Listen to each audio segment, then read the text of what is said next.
Good evening, and welcome to the Frontiersman podcast. I'm your host, Joshua Fortner. Today, I want to talk to you about Civil War. Some of my thoughts on this idea of Civil War 2020, or 2021, or 2022. There's been a lot of talk on the interwebs about the possibility of Civil War coming to us soon. And it is a possibility. But I think some of the ideas that people have are inaccurate and could be from, because a lot of people just haven't experienced war. And their thoughts aren't fully really developed. So there's really no format to what I have to say today. I just want to share some of my opinions from what I've seen from my experience in combat and from looking at history.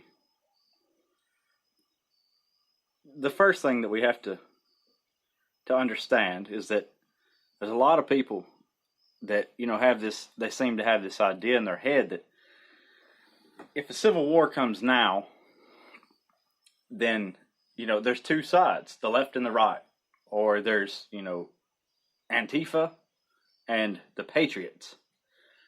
But it's not that simple, really. In any conflict, there are multiple factions. For example, I was in the Battle of Ramadi in 2006, also called the Second Battle of Ramadi. And, Iraq is what I can speak on. And a lot of this stuff applies to Afghanistan as well, but I've never been there, so I'm not going to talk about that. People have this idea that, there's the U.S. troops fighting Al-Qaeda, or the U.S. troops fighting ISIS, or what have you. Okay, so we first go into Iraq. We're fighting Saddam Hussein, the Iraqi military. What happens? We kind of created a bad situation. We destabilized the country, and then you had sectarian violence. The Shia and the Sunni fighting in the streets. For different reasons, different neighborhoods,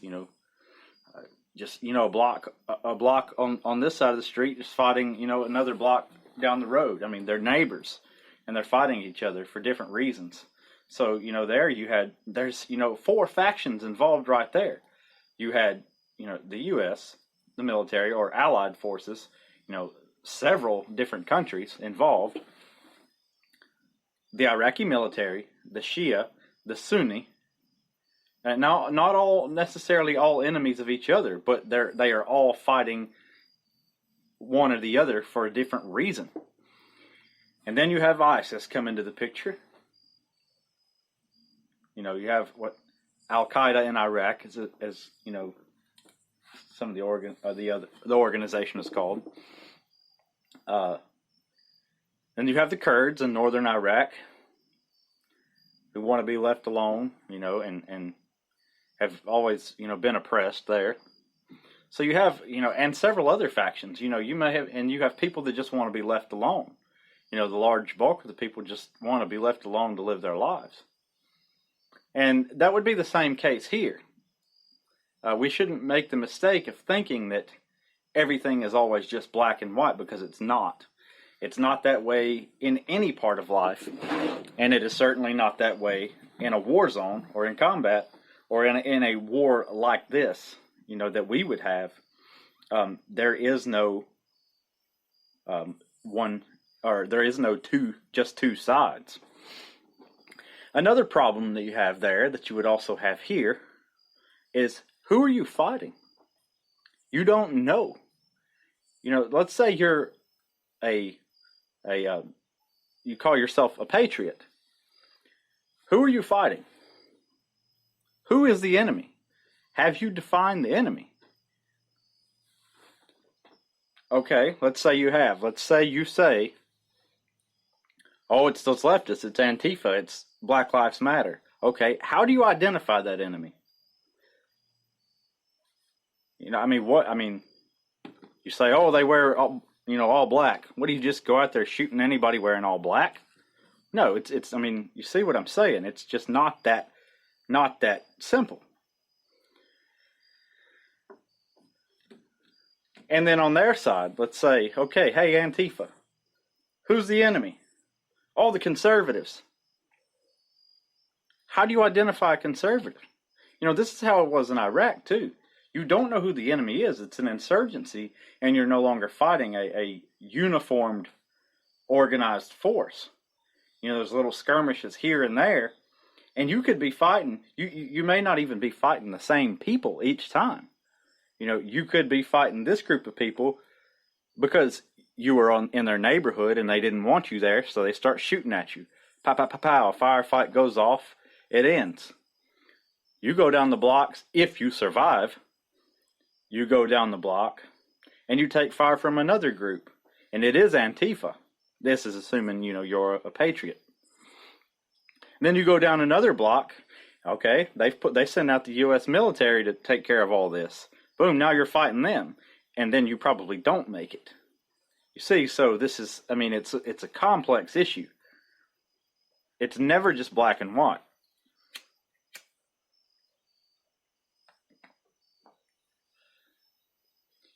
And I've just always, from talking to people who've never experienced this is the idea of war that they have, is good guys and bad guys. Man, in the Middle East, the relationships are so complex. You have different tribes who may be the same sect or denomination, but still fight each other. And it would be probably the case even more so or the same here. Just because Bob is conservative doesn't mean he agrees with everything that this patriot group does. Or Jim over here is a liberal doesn't mean that he agrees with everything this group does. So he's formed his own group fighting for completely different cause, fighting the other leftists and the conservatives. It's a big old crap storm. And I would say that it's sad that you see people on both sides who seem to almost want a civil war. And I believe it's because they don't understand what that would actually look like. You have these leftists who are burning down cities and doing all these things, but then the moment somebody fires upon them and tries to stop them, they're freaking out because they didn't really fully understand the possible consequences of their actions. And then on the other side, you have the super motivated, America, so-called patriots who show up in some of these videos that I've seen, and they're screaming and cussing back at these people. They claim that they're there to keep the peace and make sure that these businesses don't get burned down and to supposedly protect the people in this area, but they're escalating the situation. Just bad news on both sides. And this is why I don't think I would get involved with either, with any faction involved with this. I would be amongst the people that just want to be left alone and defend my own land and my family and my immediate area. Other than that, leave me out. And that's another thing, is that a lot of these groups, they may start up for a good reason, but they end up corrupted and they end up committing atrocities. The Taliban is a good example. Look, we funded them. The United States funded them during the 80s and, gave them weapons to fight the Russians. Enemy of my enemy is my friend. Well, that turned around to bite us in the butt. And that's how these things happen. If there's not good leadership and not a good structure and a mission statement and all this, things can end up corrupted. And then you're involved with a group that is doing some pretty terrible stuff. And people have asked me, I've heard people say this, like, I don't understand why more veterans aren't getting involved. Or people say, oh, just wait till all the combat veterans get involved. And I've noticed that it seems to me, I could be wrong, but I believe that a lot of these groups that are getting involved, and are all, geared up and tacticaled out, are not veterans. They just don't carry that discipline, and they don't seem to be very disciplined at these events. And I believe the reason that a lot of us veterans are not involved, and this, I could be wrong, but this is me speaking from my opinion and from people that I know, nobody hates war more than veterans who have been in it. We understand how horrible it really is. And I would want to urge everybody out there who thinks that they want some sort of boogaloo or a revolution or a civil war, they want to, get involved in this stuff. Like, you need to understand what you're asking for. You don't get it. Oh yeah, I understand. It's horrible. Yeah, but something's got to be done. Okay, yeah, I agree. To some extent, but you don't understand. If you haven't been there and you haven't witnessed it, you don't understand how horrible it is. It sucks. Nothing about it is fun. It is awful. And I've said this before, and I will say it over and over and over again. It sucks. You're not going to be cool out there running around. You're not going to feel like you look like a badass or whatever. You're going to be thinking, oh my gosh, what have I done? What have I gotten involved with?